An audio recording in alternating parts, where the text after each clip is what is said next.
سلااو ڕێز و خۆشەویستین بینەران و بیسەران بەخێر بن بۆ ئەڵلقەیەکی نوێی سفر یەک ژیری ئەمڕۆ لەم هەفتەیە باسی نرخی GTA 6 دەکەین کەوا بە فەرمی ئاشکرا کراوە ئینتەرنێت بەڕاستی مێشی دەستدایەوە ڤیدیۆکی زۆر جوانیشم کرد لەسەر تەواوی معلوماتەکان لەسەر GTA 6 بەڵام ئەمڕۆ بگمەن بابەتی زیاتر هەیە باسی بکەم و دەمێ باسی ئەو بکەم کە پلەیستەیشن بە فەرمی دیتی دیکە یاری لەسەر PC بڵاو ناکاتەوە ئێکسبۆکس وەزعەکەی هێشتا شڕە دەیانەوێت باشتری بکەنەوە لە دوای 9 ڕۆژ لەیەکێ لە باشترین کۆنفرانسەکانی کە ئەنجامیاندا و ڕاستە لاست ئۆف ئەس مۆدی ئۆنلاینی بۆ نایە بەڵام هەندێک کەس هەڵساون مۆدی ئۆنلاینیان بۆ دروست کردەوە بێ پرسی سۆنی کۆجیما یاریی ئەوەندە ترسناکی دروست کردیە کەوا سیستمێکی دروست کردیە بۆ ئەوەی ئەو کەسانی کە زۆرە ترسن بتوانن هەر یاریەکە ئەنجام بدەن بابەتی زۆر هەیە هەفتەیەکی زۆر بەقوەتە و بێگومان ئەو هەفتەیەکەوە ئێوەی خۆشەویست ئێستا حالیان کە سەرشتانەیە باوەڕ بکەین دەتوانانی یاری GTA 6 بکڕێ و بێگومان پێشتان دەڵێم چۆن بتوانانی بە هەرزانترین نرخ بیکڕێ و دەمەوێت پێتان بڵێم کە ئەم هەفتەی 311 ئەڵلقەیژمانە 311 سفر یەک ژیریە 311 هەفتەیە ئێمە بەردەوامین ئەمڕۆ 25 مانگی شەشەم پێنجشەممە ڤیدیۆیەکە ڕیکۆرد دەکەم جەنازم هەینی با دەکەمیان پێنجشەممە میێ چێژی لێ بکەن ئەمە هەفتەی زووتر بەرنامە دەبینین و ئاڵای کوردستانەکەشم چا کرد زۆر بەتەن گلیتانە بۆ ئاڵای کوردستانەکە نەمشاردووە بەڕاستی شوێن نەبوو لێی داونێ مێستا شوێنێکی باشم نییە بەڵام لەبەر ڕخنەکانی ئێوەی خۆشەویست کە ئاڵای کوردستان لە ئێمە پیرۆزە بێگومان جارێ وا دەم ناوە ئینشاڵڵا شوێنێکی باشتی بۆ دۆزمەوە تۆزە قەرەباڵغە و ژوورەکەم باشتری دەکەم چاڵتان ماز دەکەم تکا دەکەم دگمێ لایک سبسکرایب لەبیر نەکەن بە هەفتەی GTA 6 با بگەینە 2000 سبسکرایب کە بەلا مۆزۆ زۆ گرنگ نییە بێگومان بەلای مەسفە گرنگە باشترین ئەڵقە پێشکەش بکەیت بەڵام خۆش شە بگەینە 2000 سبسکرایب بێگومان گەرەتەوە یاری GTA 6 بکڕی بێگومان لە All for Race هەرزانتی نرخی ئۆلتیمەت ئیدیشنەکە تەنیا 83,000 دینارە کە خۆی بێک وەرەقەی بە $100 بەڵام لە All for Race لە ڕێگەی سویچکردنی ئەکاونت بە 83,000 دینار دەتوانی وەری بگری بێگومان فول ئەکاونتەکەش دەگرێتەوە 150,000 بەڵام 83,000 دینار فول ئۆلتیمەت ئیدیشنەکە ڤێژنی ئاسایی گەرەتێ لە ئێستاوە پری ئۆردەری بکەی هەرزانتی نرخی تەنیا 68,000 دینارە ئەتوانی یاریەکە ئەنجام بدەیت واتە پێویست ناکەم هەم پارێ بدەیت بە 66,000 لە All for Race دەتوانی یاری GTA 6 تاقی بکەیتەوە جگە لە GTA 6 بێگومان تۆنێک یاری دیکەش بتوانی بیان کڕی بە هەرزانتی نرخ ئەنچارتی کۆلێکشن 1 و 2 هەرزانتی نرخی تەنیا 5,000 دینارە یاری ڕۆست هەرزانتی نرخی 20,000 دینارە Forza Horizon 5 25,000 دینارە بێگومان یاری Ark Survivor Evolved تەنیا 10,000 دینار یاری سیفود دیلەکس ئیدیشنەکەی هەرزانتی نرخی تەنیا 10,000 دینار دەتوانم یاریان لە All for Race وەگری واتە گەر GTA 6 دەبێت لە دیسکریپشن All for Race دانەیە بە نیوەی سعر کەمتر دەتوانی بێخاونیم یاری لە سەر کاوندای بنی هەر کاتێک یاریەکە بەردەست بۆ خۆت ئەنجامی بدە دەربارەی ئەو یارانەی کە لە مەفتەیە بڵاو دەکرێنەوە بەڕاستی یاری گەورەمان نییە تەنیا دوو یاری بچووک زۆرە بەڵام وەکو یاری باسی بکەم ستار فۆکسمان هەیە لەسەر Nintendo Switch 2 بڵاوکرایەوە لە مەفتەی یاریی ڕیمێکی کۆنی ستار فۆکسە بە نمرەی 81 بڵاوکرایەوە گەیمەران زۆریان بەدڵە وەروە یاری کۆنی Dead or Alive 6 last round لە مەفتەیە لەسەر چای پلتفۆرمەکان بەردەست بوو نمرەی 72 بەرزترینەوەکە نمرەیەکی زۆر خراپ نییە بەڕاستی بەو کەسانی کەفیان بە ئەم یاریە دەیانەوێت لە بۆ خۆیان تاقی بکەنەوە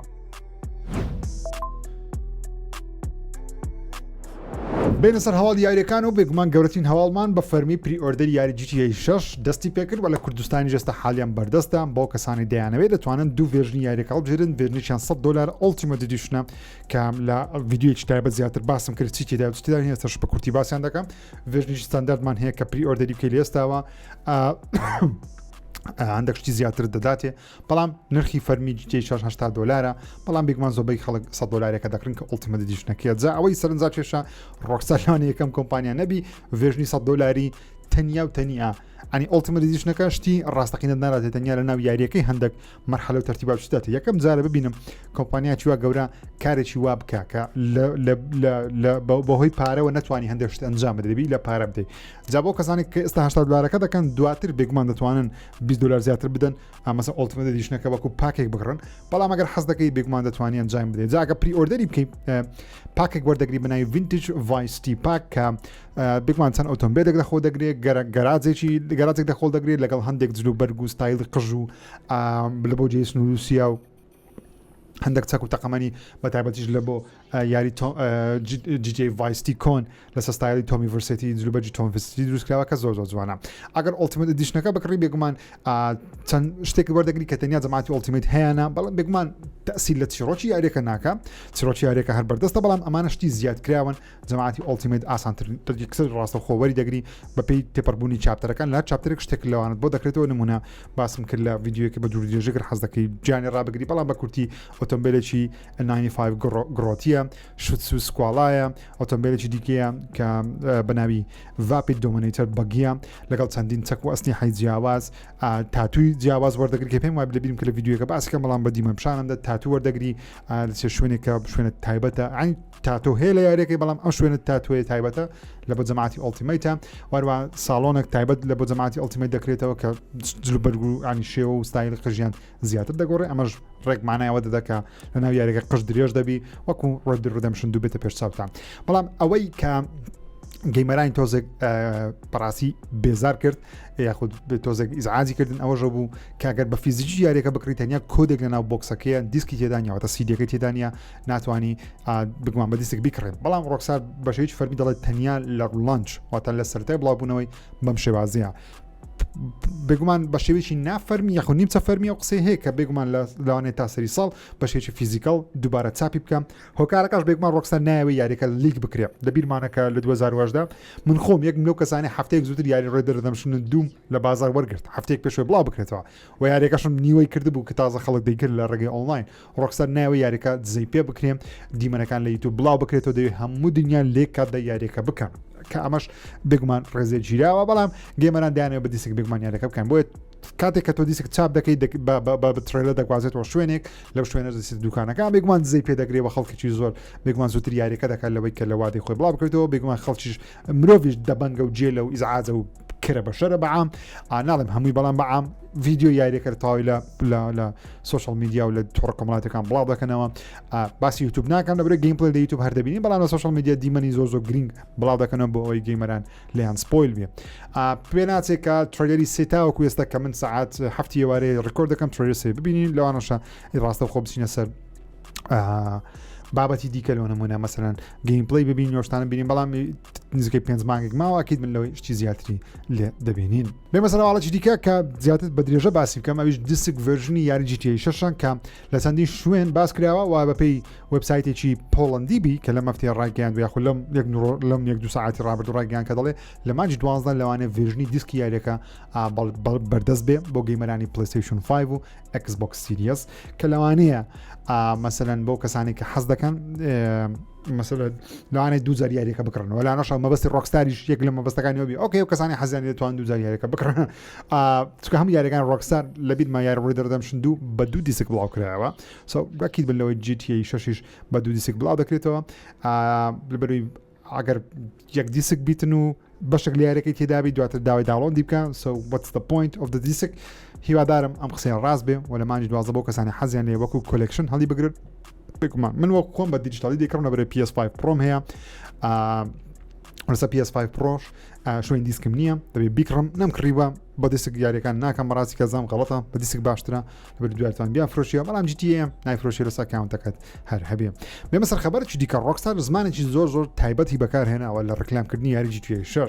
ڕۆکستار دەڵێ یاری GTA 6 لە سەرەتای بڵاوبوونەوەی یاریی سینگل پلێر ئۆنلیە هیچ مۆدێکی دیکەی مەڵتیپلێر ئۆنلاینی نییە ئەمەش گەیمەران بە دوو لایەن لێ چەنداوە یەکەمیان کە دەڵێن ئۆکەی یاریەکە وەکو ڕێدەردەمشن دوو سەرتا بە مەسەلەن بە سینگل پلێر بڵاو دەکرێتەوە دوای چەند مانگێک یان چەند هەفتەیەک مۆدی ئۆنلاینەکەی بۆ بەردەست دەخرێت بەڵام لە پێشتر ئەو زمانیان بەکار نەدەهێنا گەیمەران وا بیر دەکەنەوە منیش وا بیر دەکەمەوە لەوانە ڕۆکستار ئەمجارە یەکەم جار بێم کارە بکە ڤێرژنی ئۆنلاینی یاریەکەی ڕاستەوخۆ بەندڵ نەکە لەگەڵ یاری GTA 6 بەڵکو ڤێرژنی ئۆنلاینەکەی بە جیاواز بفرۆشیوە تاوە کەسەش باسی مۆدی ئۆنلاین نەکردووە کە GTA 5 چەند دوو هەفتە پاش بڵاوبوونەوەی GTA ئۆنلاین بڵاو کرایەوە و بەردەست بوو بەڵام ڕێت دێت چەند مانگێکی ویست من پێشم وایە لە بۆ GTA 6 چەند مانگێک دەخیانە اینجا مۆدی ئۆنلاینەکەی بۆ بەردەست دەخەن بەڵام من پێم وایە بە پارەیە بە بەلاژ نابێ بۆ کەسانی GTA 6 کڕیوە یەکسەوەری بگرن هیوادارم هەڵە بم هیوادارم ڕاست بێ یان ڕاست نەبێ و خەبەرە بەڵام پێ ناچێ GTA ئۆنلاین بە خۆڕایی بدەنە گەیمەران ئەگەر بێت و یاریەکە بکردانە بە 20 بۆ 30 دلارێک بە نرخێکی جیاواز بکردین ڕکلام و مارکتینگێکی گەورەش لە لێوان پلەیستەیشن و ڕۆکستاری دەستی پێکردووە تەنان ڕۆکستار و پلەیستەیشن هەردووچیان لە مارکتینگکە دەنووسن plays based on PS5 دەڵێن یاری GTA 6 باشترین شوێن یاری GTA 6 شتێ بکە لە PS5 و کارەکەش ئەوەیە کەوا سۆنی بگومان مارکتینگ یاریەکەی وەگرتیە کلۆس کۆلابۆریشن کۆلابۆریشنیشیان ئەنجامدا هامانجیشیان ئەنجامداوە لە بلۆگ پۆستێک لە وێبسایتە پلەیستەیشن دەنووسرێ کەوا بۆ ئەوەی تاوا چێژ لە یاری GTA 6 بکەی بگومان پێویستە PS5 هۆکارەکەش سۆنی و ڕۆکستاریش دەنووسن دەڵێن تاوا سوود لە توانەکانی هاپتیک فیدباک وەرگیراوە نمونە کاتێک کە تەقە دەکەی ئەو دوگمانە بە تەواوەتی کار دەکەن و بگومان هاپتیک ئەگەر باران دەبارێ یاخود گوێت لە دڵۆپی باران دەبێت کە لێرە لە هەزەکە بە هەزەی دەستێک دەستی هەستی پێ دەکەی تەنانەت کاتێککە گولت بەردەکەوێت یاخود دامی سیارە دەکەی هەر هەمووی لە هاپتیک فیدباک هەستی پێ دەکەی یاخود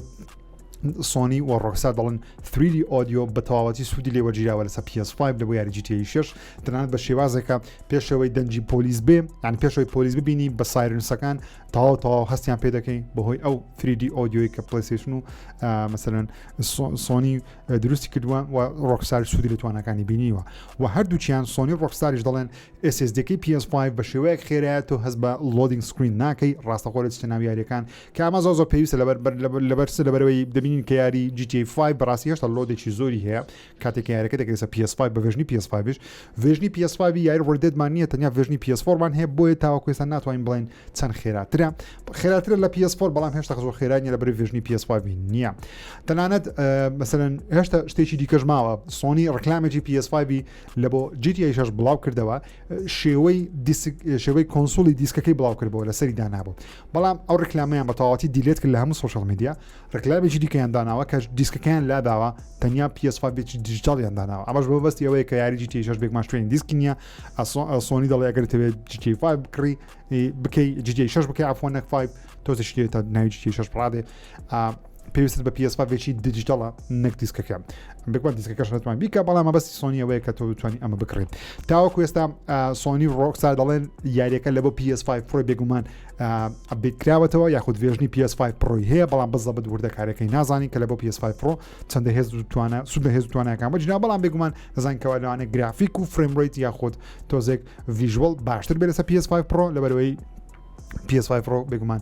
بەهێزترین کۆنسۆڵ ئێستا حالیان لەم جیلە بەردەست بێ جگە لەوەش کە تۆ پری ئۆردەری یاری بگومان یاری GTA 6 دەکەی هەم لەسەر پلەیستەیشن و هەم لەسەر ئێکسبۆکسەکان تۆ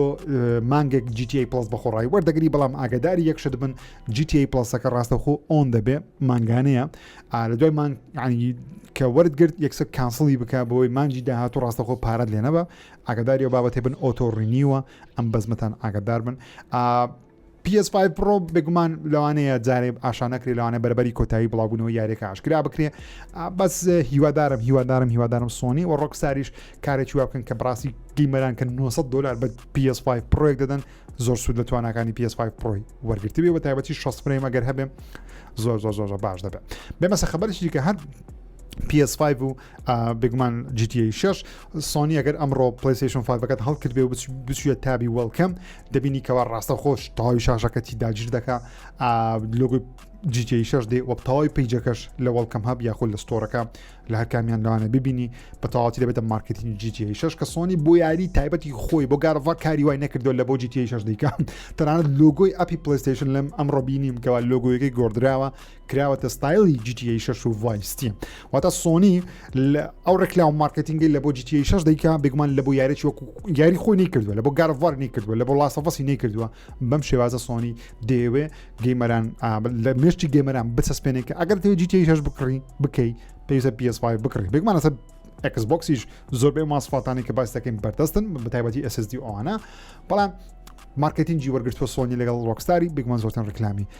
لێ دەکەن جا بێمەزر خبرێکی دیکە لێستاوە لە چەندین وڵات یاری GTA 6 بگومان قەدەغە کراوە هۆکارەکەش بێگومان هەبوونی دیمەنی ڕوت و تونند و تاقیکردن لە پۆلیس و دیمەنی سەر و 18 ساڵان و دیمەنی تونند و تیژیا نمونە لێستاوە یاریەکانی یاخود لێستاوە لەم ستۆرانە یاری GTA 6 بەردەست نییە بەهۆی ئەوەی بلۆکراوە لە رووسیا بەردەست نییە سین بەردەست نییە بەحرین کوێت لوبنان عمان قەتەر تایوان لەگەڵ تاجاکستان و ئۆزباکستان و ئەوانە بە فەرمی بەردەست نییە لەم ستۆرانە بەردەست نینە لە سعودیای بەردەستە کە ببینین سعودیە چەند ساڵێکە بە دنیای ڤیدیۆگین کراوەتەوە بەڵام لەم وڵاتانە چی دیکە یاریەکان ڕۆکسا بەردەست نییە و بە فەرمیش چۆن دەڵێ بلۆکراون لەبەرەوەی دیمەنی تون و تویژ و ئەو شتانەی تێدا جا زۆر خەڵک دەڵێن باشە ژیر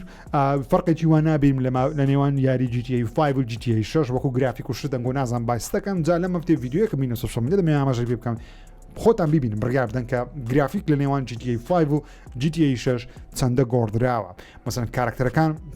حتا GTA 5 ڕاستە خۆی لەگەڵ GTA 6 بەراورد نەکەی نازانی چەندە وردەکاری فیدڵەتی گۆڕاوە فیدڵەتی بەمانای ئەوەی نیە کە ڕێزەلوشن 4K و مۆرکەیە بەڵکو فیدڵەتی بەمانای وردەکاری سەردەموچاوی کاراکتەرەکان مووی دەستیان جوڵەیان وردەکاری لەناو ئەو ژوورە و ئەو جەوە و ئەو شەقامە و ئەو ئۆتۆمبیلانە چەندە وردەکاری زیاترە پیکسل چەندە زیاترە یاخود پۆلیگان چەندە زیاترە وای کردووە کە فیدڵەتی یاری GTA 6 زۆر بەرز بێ بۆش ترسێکم هەیە کە یاری GTA 6 بە ئاسایی نەتوانێت 6 فریم لەسەر PS5 و ئێکسبۆکس سیریس بەدەست بێنین بەهۆی ئەوەی فیدڵەتی و کە فیدڵەتی زۆر بەرز بوو CPU کۆنسۆڵەکان داگیر دەکات پێویستی بە وزەیەکی زۆر لە CPU کە CPU ڕێک تایبەتیشە بە بەرهەمێنانی فریم ڕیت مەگەر PS5 Pro بەهۆی ئەوەی کە PSSR دوی هەیە لەوانەیە بتوانێت هێدرومی زیاتر لەسەر GPU-ەکەی بتوانێت تۆزێک معادلەکە باشتر بکاتەوە بتوانێت 6 فریمان پێ بدە یاخود مۆدێکمان پێ بدە کە ئەنلۆک بێ بتوانێت لە 30 بۆ 6 فریم یاری بکات بێمە سەر هەواڵە دڵخۆشکار و ناخۆشکارەکە هەواڵەشی خۆشم پێەیە کە ئەم خۆشە ئەم ناخۆشە خۆشەکە ئەوەیە کە بە فەرمی یاریستی مشین بڵاو دەکرێتەوە لە پاییزی ئەم ساڵ بەڵام بڵێم چێ نرخی زۆر گرانە بەڕاستی ڕێک ئەو شتێک ئەمە چاوەڕێمان دەکردمان و نرخی $500 بی ڕێک دوو هێندە زیاترە بە فەرمی ڤالڤ نرخی ستیم دێکی عشا کرد مۆدێڵی 512 گیگابایتەکەی $1049 بەبێ کۆنترۆلەر یعنی تۆ $1000 بەم کۆنسۆڵە پیسیە دەدەی بەبێ کۆنترۆلەر ئۆکەی بەبێ کۆنترۆلەر یعنی PS5 چی بکڕی بەبێ کۆنترۆلەر وا بینە پێشچاوتان چکە ئەمە ڕاستە پیسیە بەڵام لەبیر نەکەن لە کۆتای ڕۆژەکەی ڤالڤ دەیەوێ وەکو کۆنسۆڵ بیفرۆشی شێوەی وەکو کۆنسۆڵە کارپێکردنی وەکو کۆنسۆڵە ئەو سیستەمی UI داناوە کۆنسۆڵە واتە دەبیان ماوس و کیبۆرد دەبێت دەبێت کۆنترۆلەرێک بە چەندە $200 بکڕی ڤێرژنی 512 گیگابایتەکە ئەگەر بە کۆنترۆلەر بیکڕی نرخی $1128 کە بەڕاستی یەکجار گرانە کە کۆنسۆڵێکە پیسێکە لە PS5 زعیفترە ینی PS5 ئاسایی بەقوترە ئێکسبۆکس سیریس X بەقوترە لەم کۆنسۆڵە کە ئەچی ئەمە نرخی دوو هێندەیە 2 تێرابایت مۆدێڵی هەیە بە $1349 بەبێ کۆنترۆلەر 13 وەرەقە $49 پێ دەوێت بێ کۆنترۆلەر 2 تێرابایتمان هەیە بە ستیم کۆنترۆلەرەکەش $1428 کە PS5 Pro ڕێک دوو هێندە لەوانەیە هێز و توانای ئەم کۆنسۆڵی هەبێ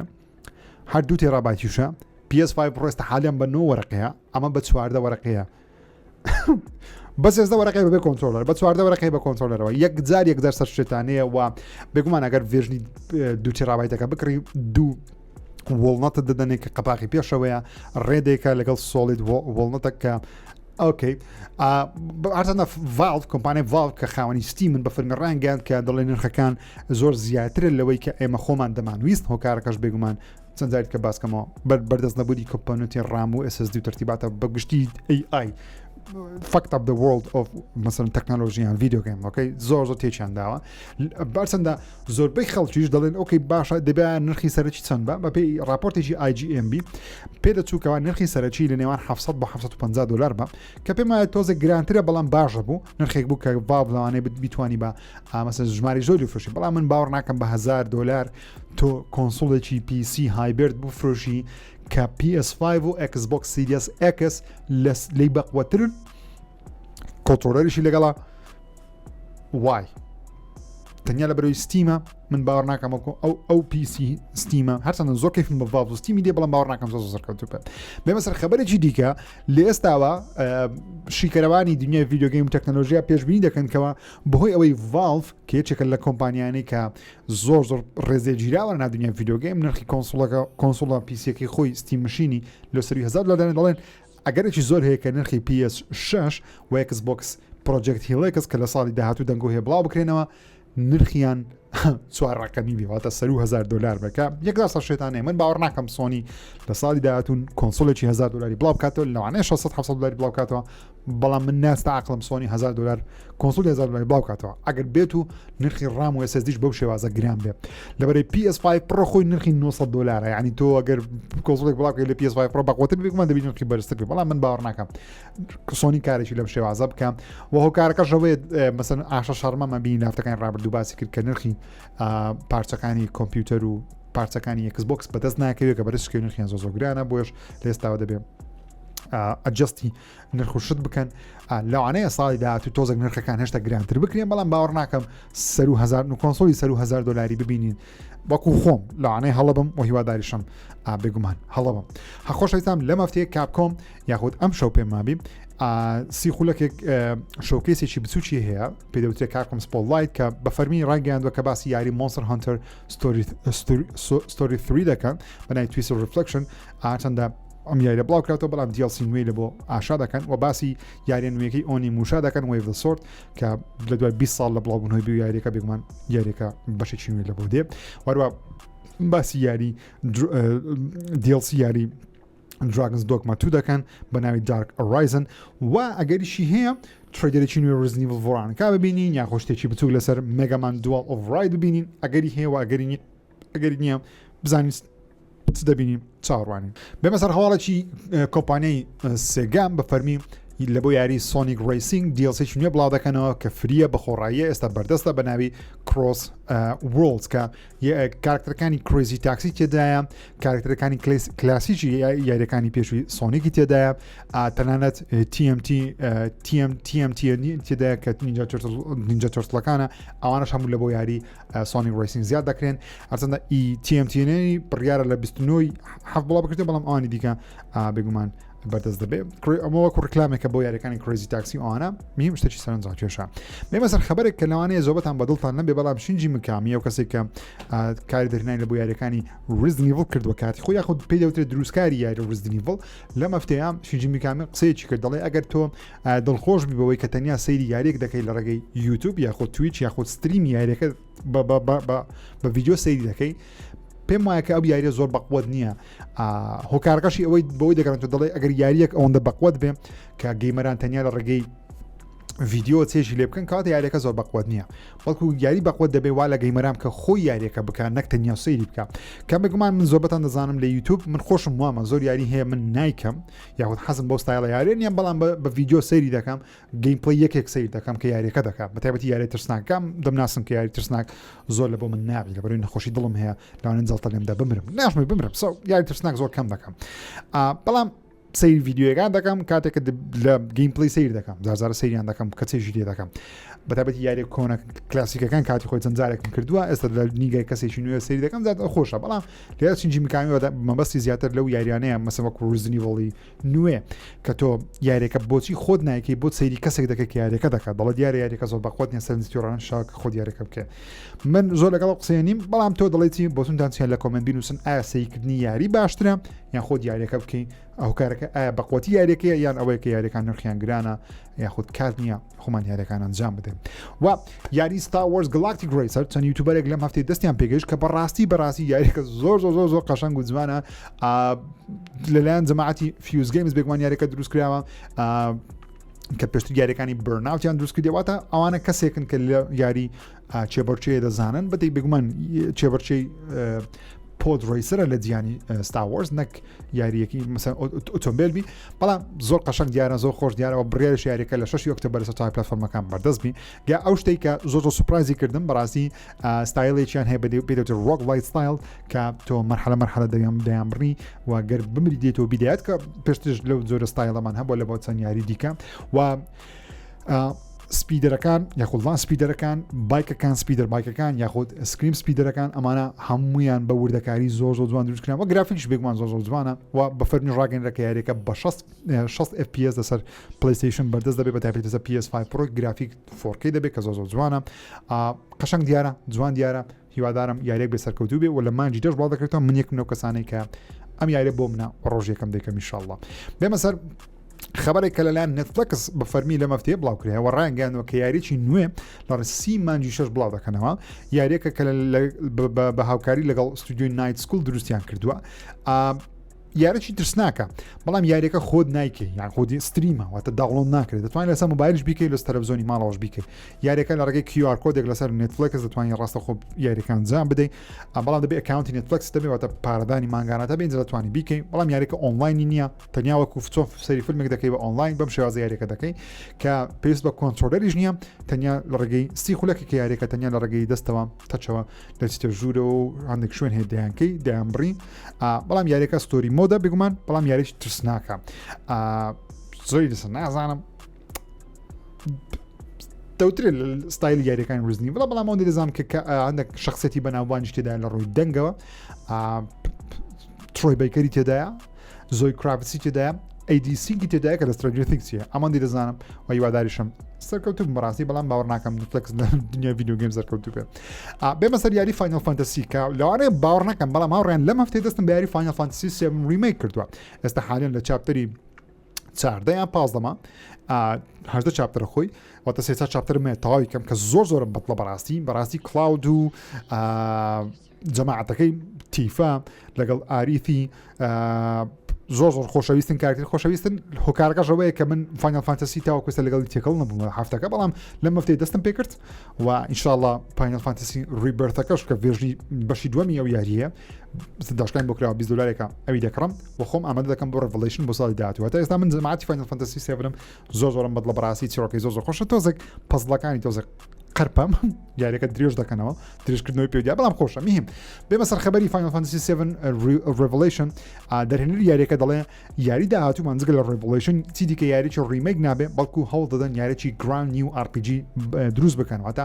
لە دوای Revelation کە لە ساڵی داهاتوو بڵاو دەکرێتەوە دەست بە یاریەکی نوێ دەکەن بە تەواوەتی نوێ لە بۆ ئەو کەسانەیە کە کەیفیان بە فاینەل فانتەسی دێ و کەیفیان بە یاری دیکەشتی واتە لە بۆ جەماعەتی فاینەل فانتەسی نیە بەڵکو لە بۆ جەماعەتی گشتیە کە بڕیارە لە بەهاری 2027 یاری فاینەل فانتەسی 7 Revelation کە سێم بەشی یاری فاینەل فانتەسی 7 بەش سێمیتی ئیدی بڵاوی کەنە لە ڕۆژێکان و تای پلاتفۆرمەکانش بەردەست دەبی سەو هیوادارم سەرکەوتوو بی لە بەروی من زۆر کەیفم بە فاینەل فانتەسی ئێستا حالیان بێ ئۆکەی بێنە سەر هەواڵەکانی پلەیستەیشن و با بە گان ئۆف وار لۆفەی دەست پێ بکەم کە بەپێی راپۆرتێکی نوێ بێ وام جیسن فرایریش لە ئێستا جیسن فرایر ئەگە کەیفتان پێدێ بوویتە یوتیوبەر چەناڵی یوتیوبی هەیە پێماوی لە چەند هەفتەیەک نزیکەی 100,000 سابسکرایب کردەوە سەیری تەواوی ڤیدیۆکانم کرد و هەر هەموو ڤیدیۆکانی بەڕاستی کابرایەکە پڕ معلوماتە ڕۆژنامە نووسێکی بەناوبانگە جیسن فرایر بە فەرمی ڕایگەیاند کە دەڵێ سوپرایز نابم ئەگەر بێت و گار ئۆف وار لۆفەی لە مانجی 2 یاخود 3 2027 بڵاو بکرێتەوە لەبەرەوەی دەڵێ ئەمە تەنیا سپێکڵیشنەوەتە زیاتر بیرکردنەوەی منە چۆن دەڵێ پێشبینیکردنە بەڵام دەڵێ یاریەکە لە مێژە لە بەرەمێنانە و هۆکاری دواخرانی یاریەکەش لە بۆ مانجی 2 و پڵاونەکردنەوەی لەم ساڵ هۆکارەکە GTA 6 واتە دەڵێ بۆ ئەوەی لە 19 دوور بکەوێتەوە سۆنی یاری گارۆڤار لۆفەی بردوتە ساڵی داهاتوو بۆیش تاوەکو ئێستا یاریەکە هیچمانەی نەبینی هۆکارەکە ئەوە بە کە سۆنی نەیدەزانی ڕۆکستار لە دیاری GTA 6 لە مانجی 10 یا 11 بڵاو دەکاتەوە یان دەیباتە ساڵی داهاتوو بۆیش گارۆڤار لۆفەی بەم شێوازە هێشتوتەوە کە ئەگەر یاری GTA 6 دواش بخرێ سۆنی نەیوتوەکە یاریەکە بڵاو دەکەینەوە کاتە دوان لە لای خۆیان دواتری بخەن بەڵام ئێستا دەزانین یاریەکە لە 19 بڵاو دەکەێتەوە کاتە جیسن فرایر دەرێ یاریەکە لە مێژ لە بەرەمێنانە و دەڵێ لە سەرەتای یەکەمی 2027 یاریەکە بە فەرمی بڵاو دەکرێتەوە و هەر لە راپۆرتێکی دیکەش هەر لەسەر یاری گارۆڤار لۆفەی لە مەفتەیە گوێم لێ بۆ خوێندنەوە ئەو خانمەی کە ڕۆڵی کارکتەری لۆفەی یاخود فەی دەجێڕێ بە فەرمی ڕاگەیان کە لە 2018ەوە کۆری باڕۆک باسی یاری گارۆڤار لۆفەی کردەوە لەو کاتەوە بیرۆکەی کیوبەکەی هەبووە و دەڵێ پێی وتم کە من دەمەوێت جگە لە گارۆڤاری 2010 چیرۆکێکی دیکەمان هەیە لە بۆ چیرۆکی ڕاگنەڕۆک و یاریی دیکەش منە مێشکە لە بۆ تایبەت بە کارکتەری فەی واتە کۆری باڕۆک کە ئێستا بەڕێوەبەری چیرۆکە لە ناو یاری لە ناو ستودیۆی سانتا مۆنیکا بە فەرمی ڕایگەیاندووەکەوە بەڵێ لە مێژە بیرۆکەی گارەڤارلۆپەی هەیە و دەڵێ ئەو کیوبەی کێنگۆ بینیتان لە مێژە کۆریباڵۆک بیرۆکەی لەبوو هەبووە واتە ئەگەر بێت 2010 بیرۆکەکە هەبوو لە 2021 بە فەرمی بەرەمێنان یاریەکە دەستی پێکردووە کەواتە یاریەکە زۆری نەماوە و لەوانەشە لە مانجی نەودا گەیمپلەی و ترۆگەری نوێ لێ ببینین و پێمان بڵێ لە سەرەتای 2027 یاریەکە بڵاو دەکەنەوە بە بێگومان لە کۆتایی 2027 دەنگۆیەکان وانە کە یاری ئینترگلاکتیک هێرتیک پرۆفیت بڵاو بکرێتەوە کامەش بڵاو بکرێتەوە دەنگۆیەکان زۆرن کرد ناتی دۆک دەست بە یاری داهاتووی ئەنچارتد بکە بێمە سەر هەواڵێکی دیکە کە بە فەرمی چی دیکە سۆنی یاخود پلەیستەیشن یاری سینگل پلەیری تایبەتی خۆی ناخاتە سە پیسی و ئێستا بە فەرمیان لەبەرەوەی پێشترێ چەندین راپۆرتی جیاوازمان هەبوو بەڵام لە مەفتەیە لە بۆ بلومبەرگ لە بۆ جیسن شرایر بەڕێوەبەری گشتی یاخود سیۆی کۆمپانیای سۆنی وەکو هاردوێر بە فەرمی وەروە سیۆی بەڕێوەبەری ستودیۆکانی پلەیستەیشن هەرمان هۆست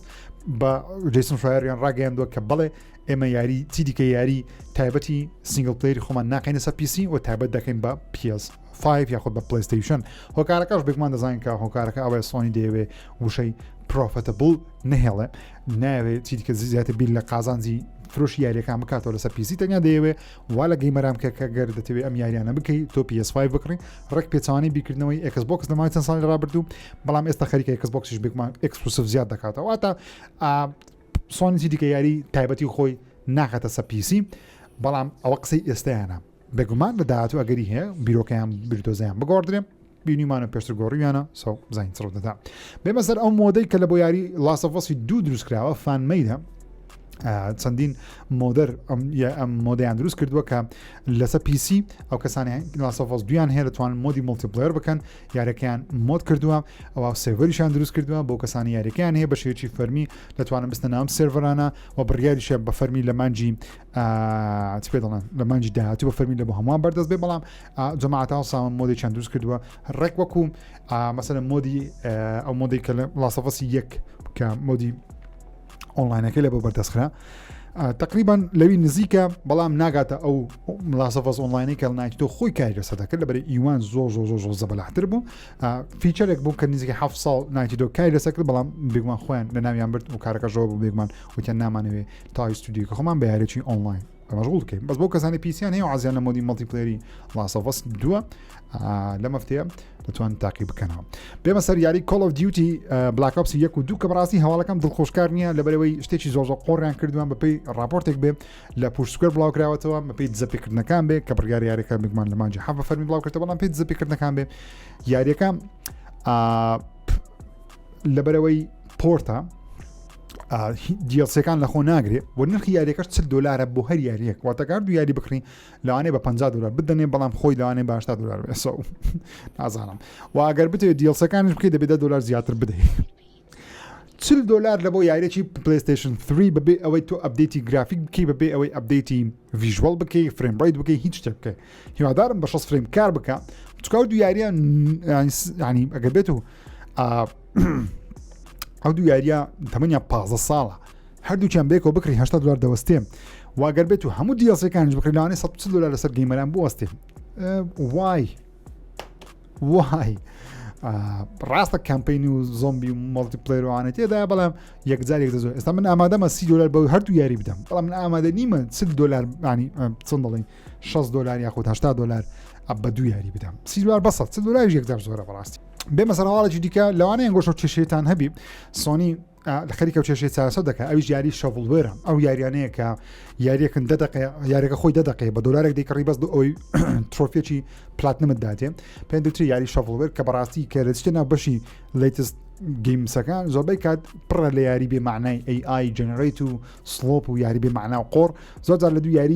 یاری ڕاستەقینە نبینیەوە بەهۆی ئەم یاریە بچووکانە کە تەنیا $2 دەدەی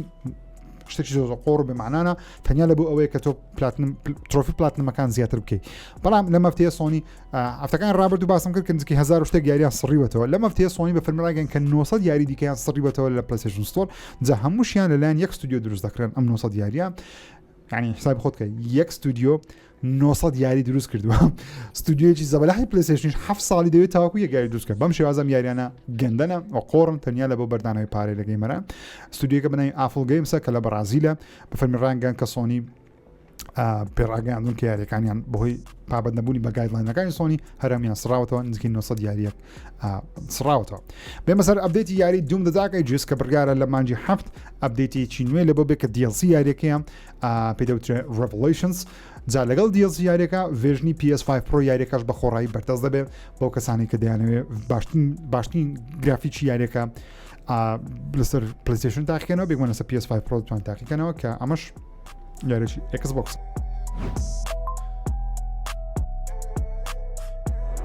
حەقسەک لە ئێکسبۆکس بێمە سەر خبرەکانی ئێکسبۆکس لەم هەفتەیە کۆجیما چەند معلوماتێکی لە بۆ یاری ئۆدی بڵاو کردەوە. یەکێک لەو معلوماتانە کە زۆر سەرنجڕاتیشان دەگەڕێت تەسکریشۆتشمان بینی ئەوە بوو کە کۆجیما دەڵێ یاریەکە ئەوەندە ترسناکە سیستەمێکی دروست کردووە بۆ کەسانی کە زۆر لە یاریەکە دەترسن دەتوان ئەم سیستەمە بەکاربێنن بۆ ئەوەی بەردەوام لە پلەیکردنی یاریەکە لەبەر یاریەکە دەڵێ زۆر ترسناکە ڕێک لە دەڵێ بەپێی قسەکان بێ قسەکانی کۆجیما بێ پێدەچێت کە زۆر یاریەکەی لە کۆنسپتی یاری پیتی نزیک کردیتەوە کە پیتی خۆی تیزەرێک بوو لە بۆ یاری سایلنت هیل کاتی خۆی کۆجیما دەیویست دروستی کە لە بۆ کۆنامی بەڵام بێگومان پرۆژەکە کەش فەشەلی هێنا و یاری ئۆدیش تەنیا لە بۆ ئێکسبۆکسە تاوەکو ئێستا بەڵام نازانین کەی بە فەرمی بێگومان ئاشکرا دەکرێتەوە یاخۆ بڵاو دەکرێتەوە. بێمە سەر چەند خەبەرێکی سەریع زیانی ئێکسبۆکس دەبرشتێکی گەورە نەبوو تەنیا ئەوە بوو کە بێگومان بینیمان لافتەکان ڕابردوو باسم لافتە ڕابردوو باسم کە مایکرۆسۆفت خەریکی داخستی سێتا ستودیۆیە دەیەوێ هەزاران کەس دەربکە بۆ هۆیەوەی وەزنی هەم لە ڕووی داراییەوە باش نییە لەساو قسانە یەکێ لەو هۆکارانەی کە ئەم کارە بەسەر ئێکسبۆکسی دێ دەرهێنەری یاریەکانی ئۆری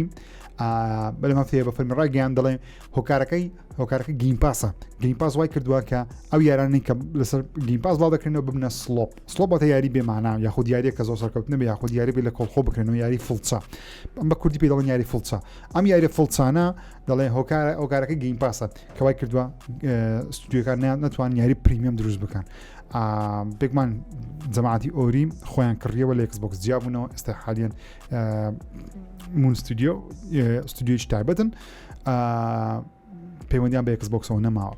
بێمە سەر یاری هێلۆ کەمپین ئیڤۆڵڤد کە بڕیارە لە مانجی حەب لە سەرچاوی پلەتفۆرمەکان بە پلەیستەیشن شۆ بڵاو بکرێتەوە کێشەیەکیان هەبوو لە هەفتەی ڕابردوو بەپێی قسەکانی خۆیان دەڵێن ئەگەر بێت و یاریەکە بە شێوەیەکی کۆواپ بکەیت یاخود سپلیت سکرین بکەیت مەسەن بە دوو دەستک پێکەوە دوو کەس دانیشتن یاریەکە بکەن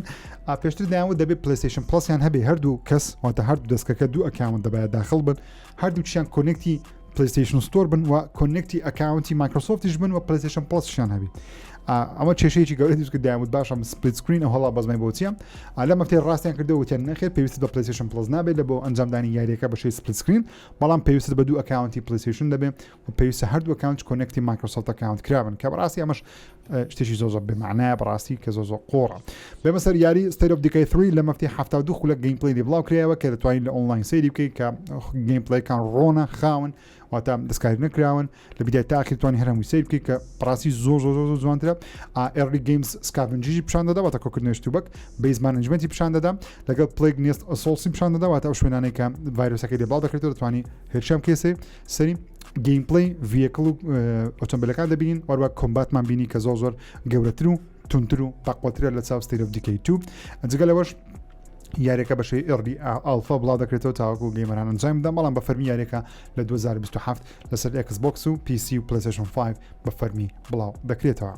ئۆکێ خۆشەویستانم مەش بەرنامە سفرێک ژیری بوو هیوادارم بەدڵتان بی باسی بابەتی زۆرمان کرد GTA 6 بە فەرمی و هەدێ و بگمان تاوی جیهانی ڤیدیۆگەیم لەگەڵ خۆی دەگۆڕی و لەوانەشە بێکجاری بیگۆڕی لە بۆ چەندیشتی دیکە نرخی $6 لەوانەیە ئاسایی بکە لە بۆ زۆربەی گەیمەکانی دیکە کە بەڕاستی سەرشتانەیە واگەر تاوەکو ئێستاش جێ لە دەنگم دەگری تاوەکو ئێستا